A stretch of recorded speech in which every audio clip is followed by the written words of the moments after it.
Bom dia, meninos. Hoje vamos dar continuidade ao assunto que é referente ao segundo bimestre, né? Iniciamos agora o segundo bimestre, capítulo 7, página 88. Abram o livro de vocês no capítulo 7, na página 88, que esse assunto é o início para o nosso segundo bimestre. Bom, como vocês podem ver aí, o título do nosso assunto e o título do capítulo referente ao nosso assunto é justamente saúde. A partir de agora vamos entender o que é saúde, os agentes que causam algumas doenças e alguns indicativos de saúde coletiva. Muito importante esse assunto porque a gente está vivendo um momento, né, bem delicado e esse assunto, esse conteúdo é referente diretamente a isso. Então vamos entender o que está acontecendo com a nossa sociedade e vamos deixar bem claro alguns pontos, beleza? Abram o livro de vocês no capítulo e na página. Abram o caderno de vocês, porque é muito importante escrever, porque ajuda a fixar o conteúdo e ajuda vocês a resolverem as atividades também. Então abram o caderno de vocês e escrevam os tópicos que eu vou passar para vocês. Beleza, primeiramente, o que é saúde, né? O que significa saúde? A gente sempre fala, né, para as outras pessoas terem saúde, deseja saúde para as outras pessoas, mas realmente o que é saúde? Bom, a saúde é um bem-estar físico, mental e social de cada indivíduo, ou seja, cada indivíduo tem que estar bem, não só fisicamente, mas também mentalmente e socialmente. Como vocês podem ver, o mental ele entra diretamente no físico, ele interfere diretamente no físico, e o social, ele interfere em ambos. Vamos ver hoje que o social, a saúde social, ela é muito importante porque ela é porta de entrada para doenças, tanto física quanto mentalmente. Beleza? Então, saúde é isso, é um bem-estar físico, mental e social de cada indivíduo. Eu, você, nós. Beleza? Então vamos lá. Primeiramente, a saúde social. A saúde social ela é muito importante, como eu mencionei para vocês, porque ela é porta de entrada para outras doenças, como física e mentalmente. Como assim, professor? Vamos lá, vamos pegar como exemplo saneamento básico, por exemplo. Saneamento básico ele é muito importante, por quê? Porque a partir do momento que nós vivemos em sociedade, ou seja, nós vivemos um próximo ao outro em um grande número populacional, as doenças elas são muito facilmente transmissíveis, principalmente virais, como por exemplo o coronavírus, né? Vocês conhecem tanto, né? Que conhecemos tanto. Quando vivemos em sociedade, as doenças elas são facilmente transmissíveis. Então, eu posso estar doente, eu estando em contato com vocês, eu vou contaminar vocês. Beleza?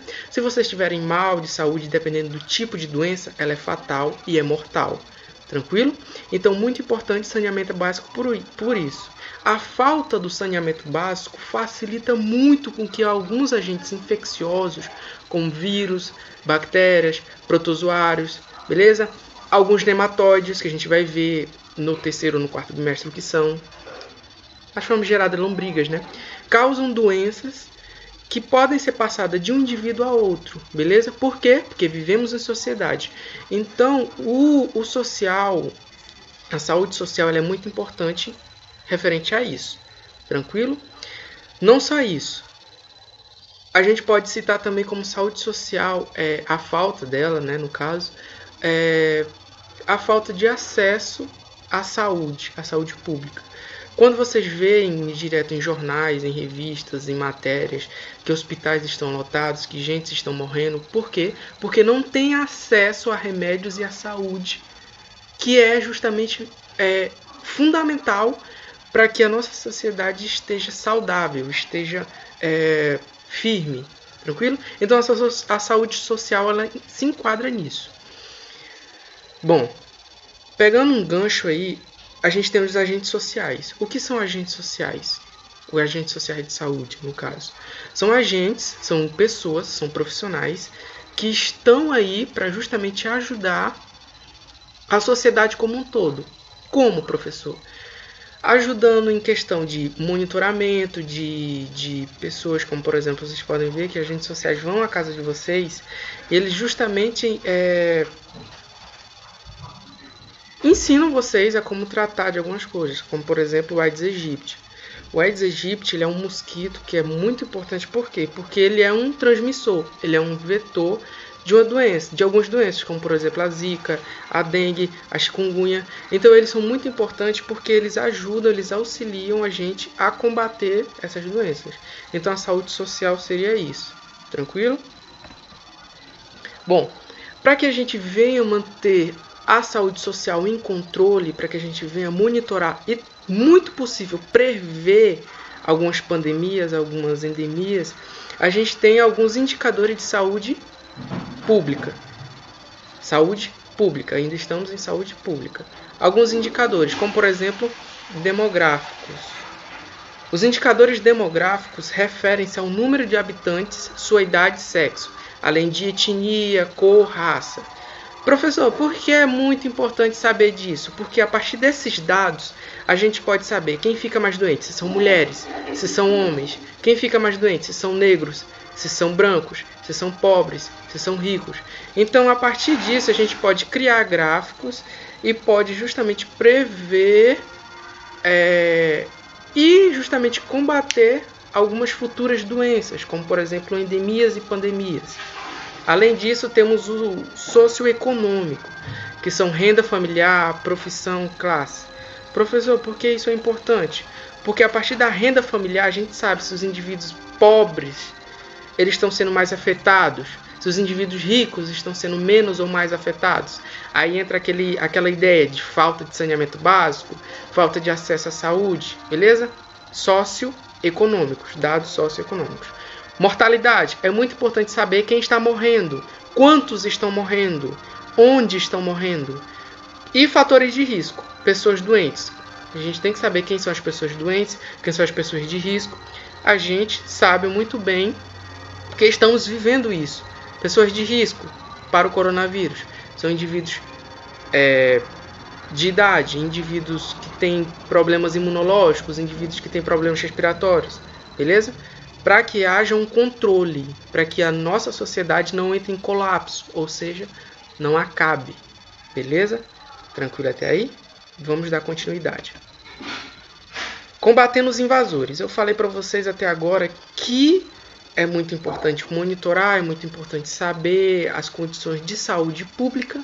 Agora a gente tem que entender o individual, como o nosso corpo, o meu, o seu, o nosso corpo, ele combate os invasores. Que invasores, professores? Agentes infecciosos, como por exemplo bactérias, fungos, protozoários. Tranquilo até aí? Não só isso, mas outros. Mas vamos utilizar esses como exemplo. Tá bom? Desculpa. Nosso corpo está vulnerável a agentes causadores de doenças como vírus e bactérias, por exemplo. Para defender o corpo contra esses agentes, algumas barreiras de defesa. Algumas barreiras de defesa, elas são importantes no nosso corpo para que alguns agentes como esses infecciosos não causem estragos no nosso sistema, ou seja, no nosso corpo, não causem nossa morte. São eles os mecanismos de defesa específicos, e mecanismos de defesa inespecíficos e mecanismos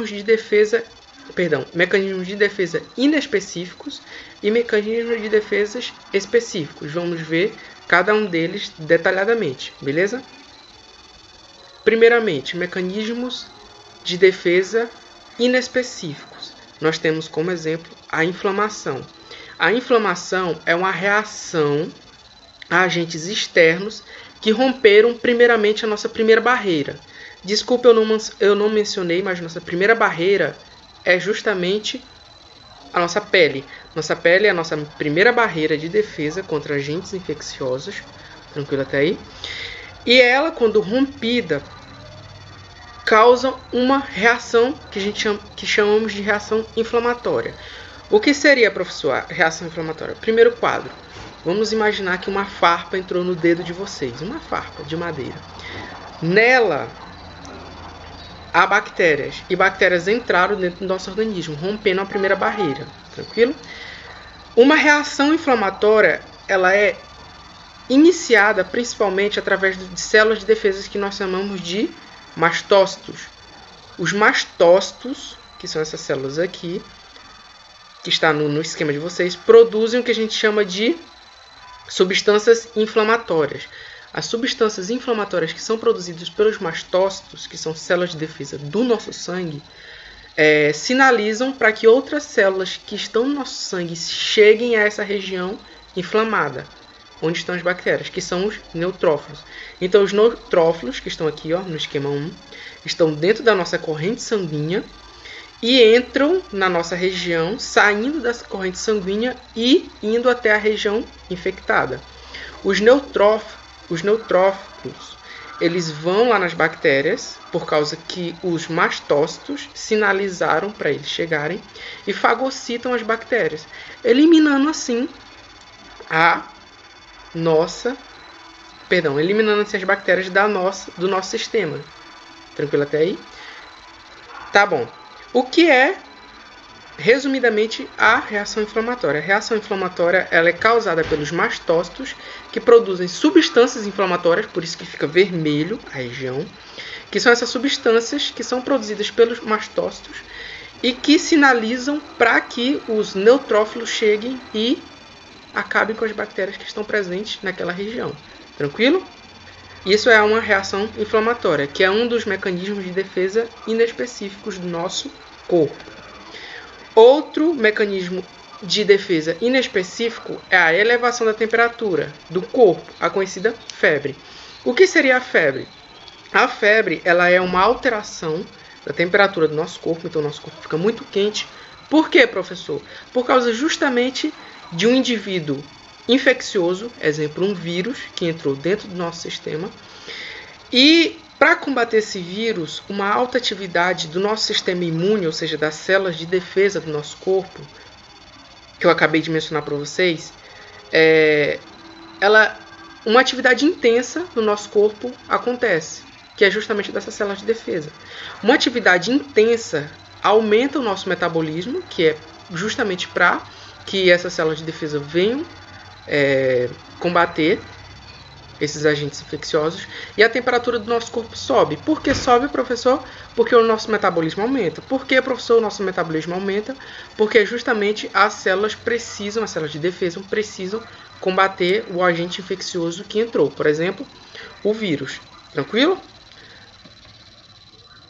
Agora, o segundo e último tópico é o mecanismo de defesa específico. O mecanismo de defesa específico é um mecanismo específico que ataca especificamente uma célula invasora. Beleza. Como assim, professor? Vamos dar exemplo à pandemia que está acontecendo agora, ao nosso redor, na nossa sociedade. Nós temos o coronavírus. Por que o coronavírus ele é tão letal e é tão preocupante? Porque ele é um vírus novo e nós não temos defesa contra esse vírus. Como nós vamos ver, uma das principais defesas que nós temos contra o vírus é as vacinas, que nós vamos ver na nossa próxima aula. Mas, primeiramente, nós temos, além do vírus, temos o que, professor? Temos o que de defesa contra os vírus, professor? Além das vacinas. Nós temos uma proteína que nós mesmos produzimos, que são conhecidos como anticorpos. Os anticorpos são proteínas que nós produzimos e que atacam os vírus. Beleza, vamos do ponto inicial. Quando o vírus entra dentro do nosso corpo, nossas células de defesa produzem antígenos que combatem vírus. Os antígenos, também conhecidos como anticorpos, eles combatem os vírus. E a gente vai entender como. Quando o mesmo vírus entra novamente no nosso corpo, a resposta é mais rápida. Primeiramente, vamos imaginar que o coronavírus entrou dentro do nosso corpo.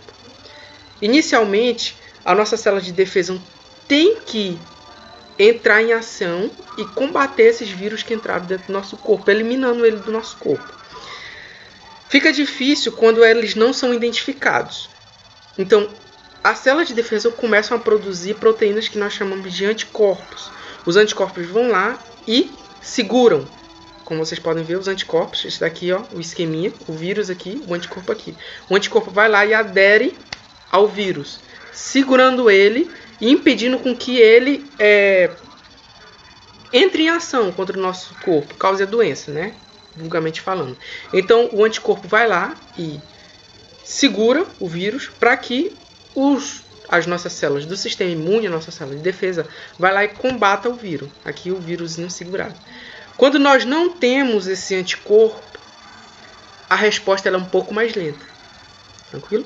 Então, os sintomas eles são um pouco mais graves, causando até morte. Então, a gente precisa, quando o vírus entra, produzimos os anticorpos de acordo com o vírus que entrou, e esses anticorpos param o vírus para que as células de defesa combatam esse vírus. Por que o coronavírus ele é tão perigoso? Porque nós não temos anticorpos para ele ainda. Então, quando ele entra dentro do nosso corpo, nós começamos a produzir e eliminamos o vírus por completo do nosso corpo. Tranquilo? Nenhuma coisa que a gente chamamos de resposta imune. Tranquilo até aí? Da próxima vez que nós somos infectados uma segunda vez pelo coronavírus, a resposta ela é mais rápida. Exemplo da nossa gripe. A gripe que nós pegamos todo ano, nós temos anticorpos contra ela e respostas mais rápidas. Por isso que ela não é tão preocupante assim. Tranquilo até aí? O segundo mecanismo de defesa o segundo exemplo de mecanismo de defesa específico é a alergia. A alergia ela é muito similar à resposta imune contra vírus. Só que, diferente da resposta imune contra vírus, a alergia é uma resposta contra comidas, remédios, pólens, tranquilo? Picadas de abelha, alguns venenos, como por exemplo o veneno da abelha, que são alergias que são causadas justamente por essas células de defesa. Primeiramente, a gente tem um agente infeccioso. Vamos imaginar que eu sou alérgico a pólen de flor. Então eu inalo esse pólen. O pólen entra dentro da nossa corrente sanguínea e o linfócito B ele é responsável por produzir anticorpos contra esse agente estranho do meu corpo, né? Perdão. Então os mastócitos, eles pegam esses anticorpos e aderem a eles. Eles aderem a esse. Para quê? Para que a resposta imune contra esse agente, que é o pólen, seja mais rápida. Uma segunda vez que eu tenho um contato com o pólen da flor, o mastócito vai lá e desencadeia uma reação alérgica, que seria justamente aquelas reações de coceira, de mancha, tranquilo? Justamente a reação alérgica que há na inalação do pólen. Tranquilo até aí? Então, resumidamente, a reação alérgica é uma resposta do nosso sistema imunológico, ou seja, uma resposta das nossas células de defesa contra agentes estranhos que entram dentro do nosso corpo. Tranquilo até aí? Desencadeando uma reação alérgica.